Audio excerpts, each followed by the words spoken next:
ناظرین السلام علیکم۔ لگتا ہے کہ یہ دور جو ہے منافقین کرپٹ ٹولے کے ننگے ہونے کا دور ہے۔ پہلے جج ننگے ہوئے، پھر وکیل ننگے ہوئے، پھر پڑھے لکھے اپنے آپ کو سمجھنے والے دانش بڑھ، جس کو عمران ریاض کہتے ہیں دانش بڑھ، وہ ننگے ہوئے، پھر میڈیا ننگا ہوا، رہی صحیح کسر جو ہے اب علماء نے بھی نکال دی ہے۔ جو یزید کے دربار میں یزید کی بیعت کر رہے ہیں اور اپنے آپ کو انہوں نے بھی ننگا کر دیا ہے کہ ہم بھی اس یزیدی نظام کے ساتھ کھڑے ہیں، لیکن یہ یزیدی نظام جو ہے یہ ہمیشہ کے لیے نہیں رہتا، آخر کار اس نے مٹنا ہوتا ہے، باطل کو مٹنا ہوتا ہے اور حق کو آنا ہوتا ہے۔ وقت لگ سکتا ہے، اللہ تعالیٰ کا نظام ہے کہ ظالم کو بھی ایک وقت دیا جاتا ہے کہ وہ اپنا ظلم کتنا کرنا چاہتا ہے کر لے، لیکن جب اللہ تعالیٰ کی لاٹھی پڑتی ہے تو پھر ان کی آنکھیں کھلتی ہیں۔ ججوں نے غلط فیصلے کر دیے، وکلاء نے بھی صحیح حق ادا نہیں کیا، اور اب جو ہے وہ ہمارے دین کے جو بڑے ٹھیکیدار بنے پھرتے تھے، انہوں نے بھی جو ہے اب اپنا چہرے سے جو لبادہ اڑا ہوا تھا جناب والا علماء کرام کا، پڑھے لکھوں کا، حافظ اور قاری ہونے کا، عالم ہونے کا، دیندار ہونے کا، وہ انہوں نے پردہ خود ہی چاک کر دیا ہے۔ پبلک کو نہیں کچھ کرنا پڑا کہ آپ نے دیکھا کہ جب یہ کانفرنس ہوئی علماء کرام کی تو کیسے تالیاں بجا بجا کے جناب والا پیچھے جا رہے تھے اور زمین اور آسمان کے جو ہے وہ کلابے ملا رہے تھے۔ تو بڑے بڑے علماء کو تو ابھی تک میں نے نہیں سنا، لیکن علی زئی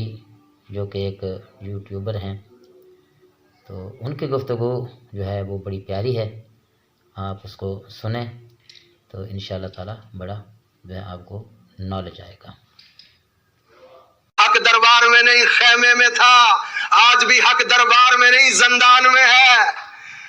اور کل حق بغداد کی گلیوں میں کوڑے کھا رہا تھا، بادشاہ کے دربار میں نہیں تھا۔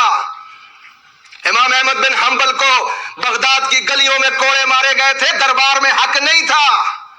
امام ابو حنیفہ کو بغداد کے زندانوں میں کوڑے مارے گئے، حق کل بھی زندان میں تھا، حق آج بھی زندان میں ہے۔ حق دربار میں نہیں ہوتا ملا، ریاستی ملا، حق سڑکوں چوراہوں پہ آج بھی گولیاں کھا رہا ہے، حق دربار میں نہیں ہے، حق آج بھی زندان میں قید ہے۔ ایک بات یاد رکھنا، جب ریاستی عقیدہ مسلط کیا جا رہا تھا نا تو تم جیسے درباریوں نے کھڑے ہو کر کے بیعت کر دی تھی، لیکن احمد بن حنبل نے بغداد کے بازاروں میں کوڑے کھائے تھے۔ آج عرب کے صحراؤں میں دفن ہے وہ ریاستی عقیدہ، آج امت کھڑی ہے احمد بن حنبل کے عقیدے کے ساتھ۔ کل تم سب بھی پاکستان کی مٹی میں دفن ہو جاؤ گے، نظریہ عمران خان کا زندہ رہے گا انشاءاللہ تعالی۔ حاکمیت صرف میرے اللہ کی، آئین کی ہر سطر قرآن و سنت کے مطابق ہوگی، یہ ذاتی استثناء اللہ کے دین کے خلاف ہے۔ یہ جبر، یہ ظلم، عوام نے جن کو مسترد کیا انہیں زبردستی عوام کے اوپر بٹھا دینا ظلم ہے، جبر ہے، یزیدیت ہے، یہ حق ہے، یہ ننگا حق ہے، اور یہ تا قیامت زندہ رہے گا انشاءاللہ تعالی۔ آج جو حق کے ساتھ کھڑے ہیں لاشیں اٹھا رہے ہیں، جبر برداشت کر رہے ہیں، جبری گمشدگیاں برداشت کر رہے ہیں، زندانوں میں پڑے ہوئے ہیں، لیکن حق کے ساتھ کھڑے ہیں۔ اور تم جیسے درباروں میں تالیاں بجانے والے،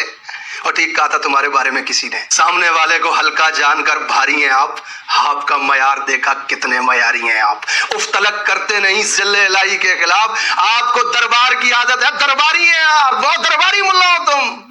وہ مشرف ڈکٹیٹر تھا، بیٹھا ہوا تھا تو اس کے سامنے عدنان کاکا خیل آ کر کے بیٹھ گئے ایک دن، اور ان کی میرے ذہن میں آج وہ تقریر آ رہی تھی جب وہ کہہ رہے تھے کہ یہ آپ کے اوپر قائد کی لگی ہوئی جو تصویر ہے نا، یہ بھی شرمندہ ہے کہ جنرل تم تو سرحدوں کے محافظ تھے، تم اقتدار کے ایوانوں کی راہ کس نے دکھائی؟ آج وہ عدنان کاکا خیل بیچارہ کسی مسجد کے ممبر پہ بیٹھ کے لوگوں کو دین سکھا رہا ہوتا ہے۔ دربار میں جگہ نہیں ملتی، دربار میں ان جیسوں کی جگہ ہے،